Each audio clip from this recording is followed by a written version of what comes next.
This is 22 lecture of electrostatic chapter, class 12, physics subject. Topic is electric potential due to a point charge Q. यहाँ पे point Q charge है, एक particular point P point R distance पे हम लोग potential निकालना है. Potential तो हम लोग एक यूनिट टेस्टिंग चार्ज लेंगे, इनफाइनाइट डिस्टेंस पे लेंगे. सो यूनिट यहाँ पे दो केस होगा. एक होगा कि ये Q नॉट को हम लोग यहाँ पे लाना है and that will be work done due to external force, और यहाँ लाके हम छोड़ देंगे तो वापस यहाँ पे चला जाएगा and that work done is by electric force. दोनों का वैल्यू इक्वल होगा. मैंने इंपॉर्टेंट पॉइंट में बताया था. सो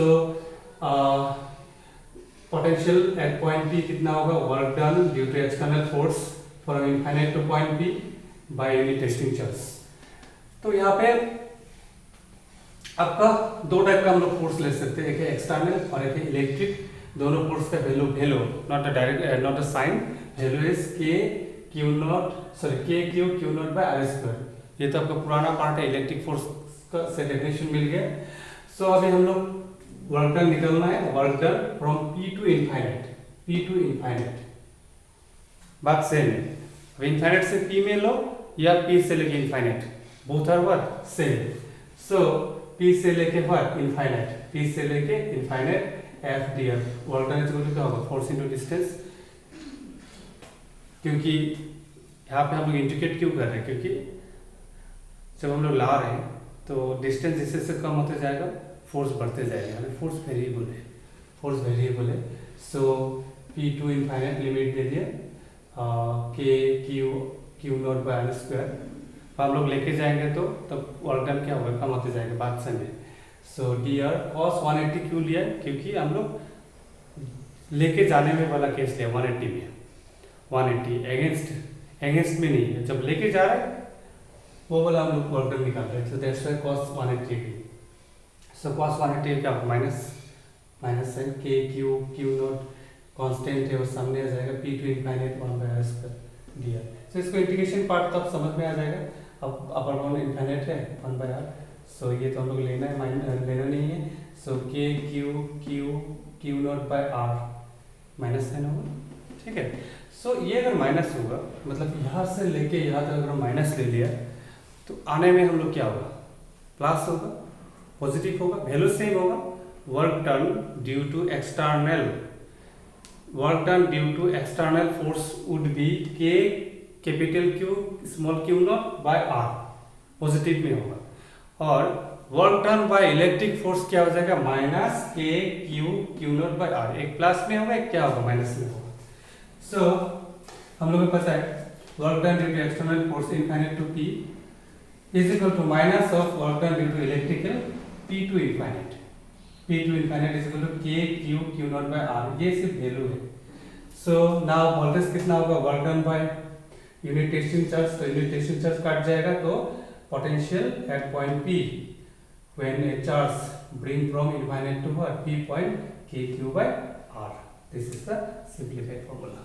सो यहाँ पे दो फार्मूला आपको मिलेगा. एक हो जाएगा W बाय Q नॉट और एक होगा K Q बाय R. ये डेरिवेशन आपको बोर्ड में आता है. So let us see numerical. We have a Q1 charge, Q2 charge, Q3 charge, R1 R2 R3 distance में है. P पॉइंट में कितना पोटेंशियल होगा निकालना है, रिजल्टेंट पोटेंशियल. हाँ, याद रखना, electric force and electric field are vector quantity, electric flux and potential scalar quantity. And positive charge होगा तो पोटेंशियल आपको पॉजिटिव में होगा, नेगेटिव चार्ज होगा तो पोटेंशियल क्या होगा, नेगेटिव में होगा. जैसे इलेक्ट्रिक फील्ड का डायरेक्शन पॉजिटिव के लिए एक्सटर्नल होता है, नेगेटिव के लिए क्या होता है, इंटरनल होता है.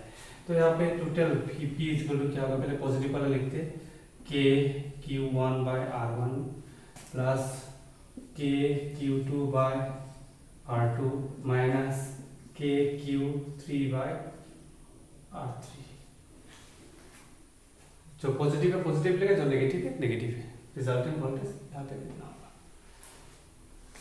फिर और एक क्वेश्चन है, plus Q and -3q charge है, so where v 0 on the line of joining of two charge. So हम लोग दो चार्ज के उसमें टोटल डिस्टेंस ले लिए a, और एक पॉइंट में मान लिया हमें वोल्टेज 0 है, vx 0 मान लिया, ठीक है। तो इस पॉइंट में ये पॉइंट यहाँ से x डिस्टेंस में है, तो ये डिस्टेंस क्या होगा, a - x होगा। सो वी कैन राइट 0, यहाँ पे तो टोटल रिजल्टेंट 0 है, 0, तब क्या लिख सकते हैं हम लोग, k पॉजिटिव वाला लिखते हैं पहले, kq by what, x minus k 3q by a-x। तो इसको सोल्व करने से आपको मिलेगा x is equal to a/4, x is equal to a/4। इतना डिस्टेंस में आपको पोटेंशियल कितना हो, 0। सेम केसेस आपको इलेक्ट्रिक फोर्स में भी मिला था, इलेक्ट्रिक फील्ड में भी मिला था, लेकिन उसमें क्या था, वेक्टर था। ये इजी है क्योंकि ये स्केलर है, पॉजिटिव चार्ज के लिए पॉजिटिव वोल्टेज है, नेगेटिव चार्ज के लिए नेगेटिव वोल्टेज है, तो इसमें न्यूमेरिकल करना थोड़ा क्या होगा, इजी होगा। Next we have a circular ring। Same case electric field case में भी हम लोग मिला था, सर्कुलर रिंग है। इलेक्ट्रिक फील्ड में क्या था, वेक्टर था, बोलते थोड़ा कॉम्प्लिकेटेड था। तो इस सर्कुलर रिंग का ना, सर्कुलर में ऐसा करके है, इस पॉइंट में आपको पोटेंशियल कितना होगा निकालना है टोटल। तो ये लेंथ हम लोग मान लिए x, ये सर्कुलर का रेडियस है capital R, and this distance would be this, r is equal to √x² plus r²। हाँ, remember one thing, charge is uniformly distributed, तो हम लोग यहाँ छोटा सा चार्ज काटेंगे dq। सो dq के लिए हम लोग पहले vp निकालेंगे, dvp है, dvp would be k dq by what, r का जगह हम लोग क्या लिखेंगे, √r² plus x²। हाँ, एक बात याद रखना, हर एक dq के लिए ये डिस्टेंस क्या है, सेम है। हर एक dq के लिए ये डिस्टेंस क्या होगा, सेम होगा। टोटल वोल्टेज कितना होगा, vp is equal to integrate करना होगा k, और ये कांस्टेंट है, नीचे वाला पार्ट सामने आ जाएगा, integration of what, dq। So dq सबको जोड़ेंगे तो टोटल चार्ज आएगा पूरा रिंग का।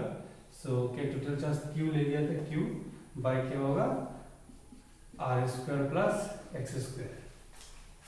तो एक यूनिफॉर्मली डिस्ट्रीब्यूटेड रिंग चार्ज के लिए एक एक्सियल लेंथ में एक पार्टिकुलर पॉइंट में आपको इतना वोल्टेज है। सो स्पेशल केस होगा, स्पेशल केस सेंटर में, at centre x is equal to what, 0, then formula would be vp is equal to what, k q by what, r। लेकिन same case में आपका centre में electric field कितना होगा, electric field कितना मिला था, 0। तो very important point, electric field आपका वेक्टर क्वांटिटी था, इसीलिए सेंटर में कितना है, 0, लेकिन वोल्टेज स्केलर है तो वोल्टेज आपको 0 नहीं होगा, उल्टा आपको क्या आएगा, आई थिंक मैक्सिमम आ रहा है। यस, तो यह से आपको इंपॉर्टेंट क्वेश्चन मिलेगा।